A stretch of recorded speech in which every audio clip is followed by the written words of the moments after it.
నా ప్రేమ నీకోసమే 47th chapter. ఇందుకి కూడా శివ గుర్తొచ్చి సీట్లో సైడ్కి కూర్చొని సీటుకి తల ఆనించి, తెలుసా శివకి మేమంటే ఎంత ఇష్టమో, నాకు కూడా ప్రాణమైపోయాడు. పెళ్ళికి ముందు ప్రేమించలేదేమో కానీ పెళ్ళయ్యాక పూర్తి ఇష్టంతో తనని నా వాడనుకున్నాను. ప్రాణం కంటే ఎక్కువైపోయారు నాకు. ఇష్యూతో నాన్నలు పిలిపించుకోవాలని ఎంత తాపత్రయపడేవాడో. కానీ కానీ అంటూ శివ యాక్సిడెంట్ గుర్తుకు రాగానే వెక్కి వెక్కి ఏడవడం మొదలుపెట్టింది ఇందు. తన మాటలు వింటూనే ఉన్న దక్షకి ఇందు ఏడుపు వినిపించగానే సరిగ్గా కూర్చొని ఇందు వైపు చూస్తాడు. ఒక్కొక్కసారి నన్ను చేసుకోవడం వల్లే శివ చనిపోయారనిపిస్తుంది. దేవుడు అందుకేగా మొదటిసారి మా పెళ్లి జరిగినప్పుడు నీ రూపంలో అడ్డుపడ్డాడేమో అనిపిస్తుంది. కానీ దేవుని నిర్ణయం మీటి శివని చేసుకున్నందుకు నాకు నా కూతురికి పెద్ద శిక్షనే వేశాడు అని ఏడుస్తూ స్పృహ కోల్పోయి దక్ష భుజం మీద వాలిపోతుంది ఇందు. ఒకసారి భారంగా ఊపిరి పీల్చి వదిలి ఇందుని కదిలించకుండా అలాగే మెల్లిగా కార్ స్టార్ట్ చేసి మొహంలో ఎటువంటి ఎక్స్ప్రెషన్ లేకుండానే స్లోగానే వెళ్తాడు. మరి అతని మనసు ఎటువంటి పరిస్థితిలో ఉంది ఆ దేవుడికే తెలియాలి. దక్షకి ఆల్రెడీ ఇందు అడ్రస్ తెలిసి ఉండడంతో డైరెక్ట్ అక్కడికే తీసుకెళ్తాడు. అప్పటికి టైం 8 అవుతుంది. విష్ణు గారికి మీటింగ్కి వెళ్తున్నా అని ఇన్ఫార్మ్ చేయడంతో లేట్ అవుతుందేమో అని అనుకుంటూ ఎదురు చూస్తూ ఉంటారు. అప్పటికే ఇష్యూ బేబీ మా అమ్మ ఇంటి ఇంకా రాలేదు అని డిన్నర్ తినకుండా ఇందు కోసం వెయిట్ చేస్తూ ఉంటుంది. దక్ష కార్ సౌండ్ విని వచ్చిందెవరో అని విష్ణుగారు బయటికి రావడంతో కార్ నుంచి దక్ష దిగడం చూసి ఆశ్చర్యంగా చూస్తారు. వెంటనే ఇందు సైడ్ వచ్చి ఇందుని దించి 2 చేతులతో ఎత్తుకొని ఇంట్లోకి వస్తూ ఉండడంతో విష్ణుగారు కంగారుగా దక్షకి ఎదురొస్తూ ఇందుకేమైంది అని అడుగుతారు.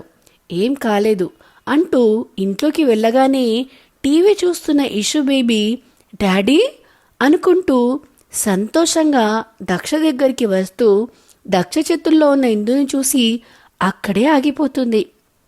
దక్ష విష్ణుగారి వైపు చూసి తన గదెక్కడా అని అడగగానే విష్ణుగారు చూపిస్తారు. కూతుర్ని అలా చూసిన రాధిక గారికి కూడా కంగారుగా అనిపిస్తుంటే దక్ష వెనకాలే అందరూ ఇందు గదిలోకి వెళ్తారు.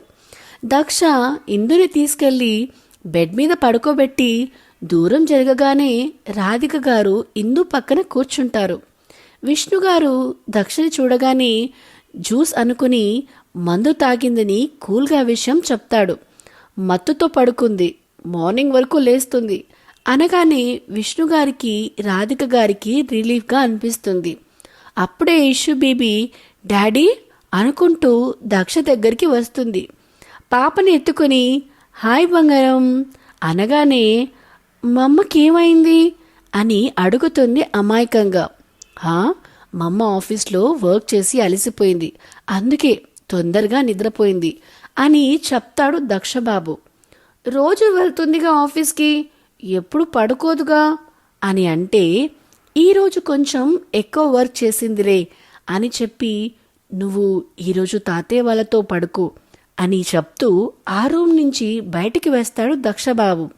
ఒకసారి ఇందు తల నిమిరి విష్ణుగారు రాధిక గారు కూడా బయటికి వేస్తారు. దక్ష పాపని ఒళ్ళో కూర్చోపెట్టుకుని సోఫాలో కూర్చుని ఉంటాడు. ఇప్పటి వరకు ఏం చేసింది మై ప్రిన్సెస్ అని పాపని అడుగుతాడు. స్కూల్ నుంచి వచ్చాక తను ఏమేం చేసిందో అన్నీ ముద్దు ముద్దుగా చెప్తుంటే దక్ష వింటూ ఉంటాడు. వాళ్ళిద్దరినీ అలాగే చూస్తూ ఉంటారు విష్ణుగారు రాధిక గారు. సరే మరి డిన్నర్ చేసావా అని అడిగితే నో డాడీ, మమ్మ కోసం వెయిటింగ్ చేశాను అంటుంది బుడ్డది. సరే అయితే మమ్మ పడుకుని ఉంది కదా, తనని డిస్టర్బ్ చేయకు, ఈరోజు అమ్మమ్మతో తిని అని చెప్పి నేనింక వెళ్తాను అంటాడు. దెబ్బకి దక్ష మెడ ఖర్చుకుని వెళ్ళొద్దు అని అంటుంది. పాపమొహం చూసి ఆగిపోవాలి అని ఉన్నా ఇందు మాటలు డిస్టర్బ్ చేయడంతో అక్కడ ఉండాలి అనిపించదు దక్షకి. పాప ప్లీజ్ ప్లీజ్ అని గడ్డం పట్టుకుని బ్రతిమాలేసరికి విష్ణుగారి వైపు చూస్తాడు దక్ష. ఆ చూపుని అర్థం చేసుకున్న విష్ణుగారు, ఉండండి బాబు, భోజనం చేసి వెళ్ళండి అంటారు మర్యాదగా. నాకు భోజనం వద్దు కానీ పాపకి తీసుకురండి అని రాధిక వైపు చూస్తారు. ఒక ప్లేట్లో పప్పు, అన్నం, నెయ్యి వేసుకొని తీసుకువస్తారు రాధిక గారు. ఆ ప్లేట్ తీసుకుని పాపకి తినిపించడం స్టార్ట్ చేస్తాడు దక్షబాబు. దక్షబాబుతో కబుర్లు చెబుతూ అతను వింటూ ఊ కొడుతుంటే ప్లేట్ ఖాళీ చేస్తుంది ఇష్యూ బేబీ. వాళ్ళిద్దరినీ అలా చూస్తుంటే శివ గుర్తొచ్చి ఒకవైపు బాధగా అనిపిస్తుంది.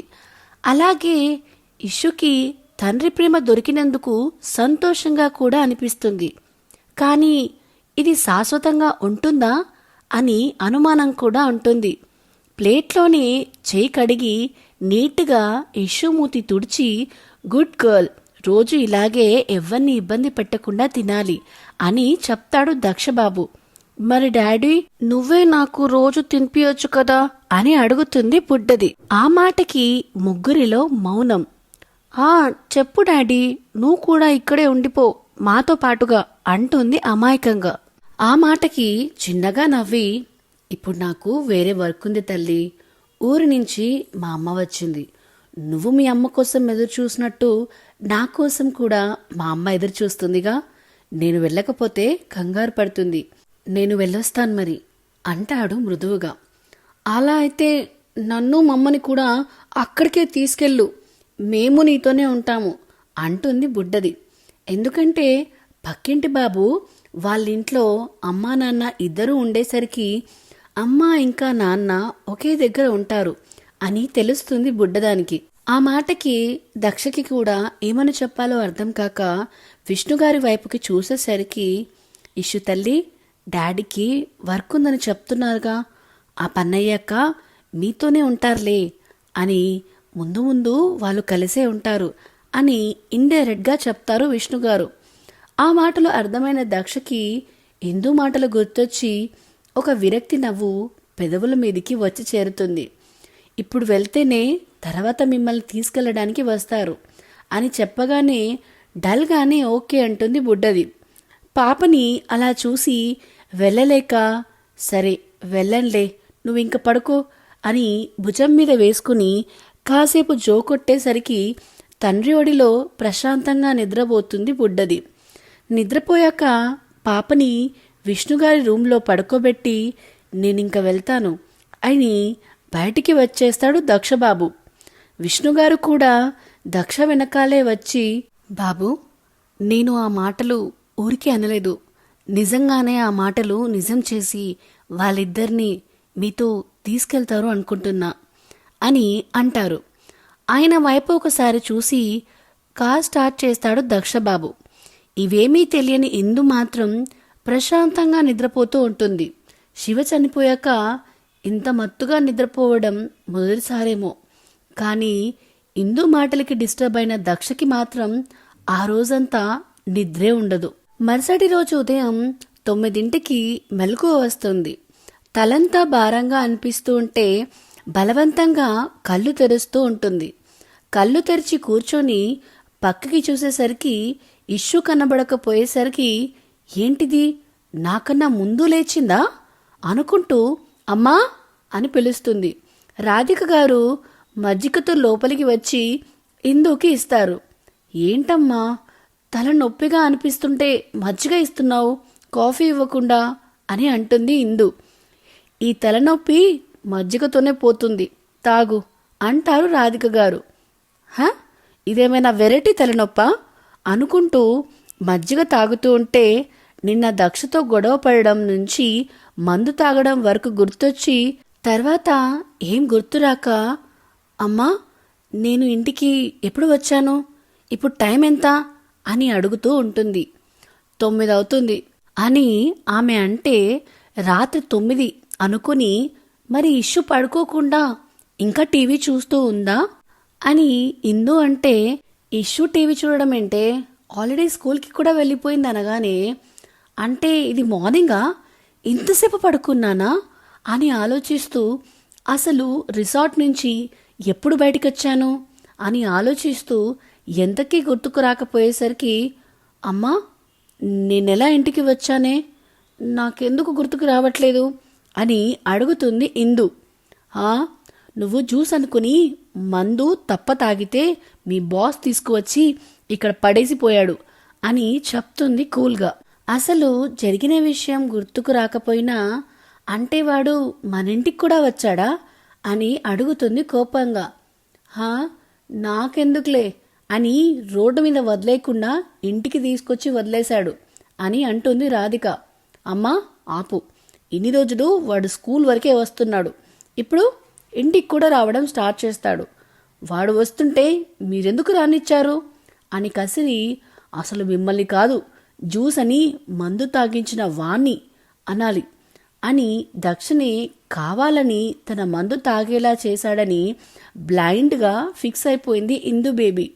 దక్షతో మళ్ళీ గొడవ పడాలి అని ఆఫీస్కి వెళ్ళడానికి హడావిడిగా రెడీ అవుతుంది. సో ఇదేనండి నా ప్రేమ నీకోసమే 47th చాప్టర్. ఇష్యూ పాప కోరిక తీర్చగలడా మన దక్షబాబు? ఇప్పుడు ఇందు దక్ష దగ్గరికి వెళ్ళి గొడవ పెట్టుకుంటుందా? దక్ష రియాక్షన్? ఇలాంటి విషయాలని మీరు తెలుసుకోవాలంటే ముందుగా మన channel the novel whisper with విన్యాని సబ్స్క్రైబ్ చేసుకోండి. సో దాట్ ముందు ముందు అప్డేట్స్ అన్నీ మీకు రెగ్యులర్గా వస్తూ ఉంటాయి. అన్నిటికంటే ముందు ఈ వీడియో కనుక మీకు నచ్చినట్టయితే please like, share and comment చేయడం మాత్రం మరొకండి.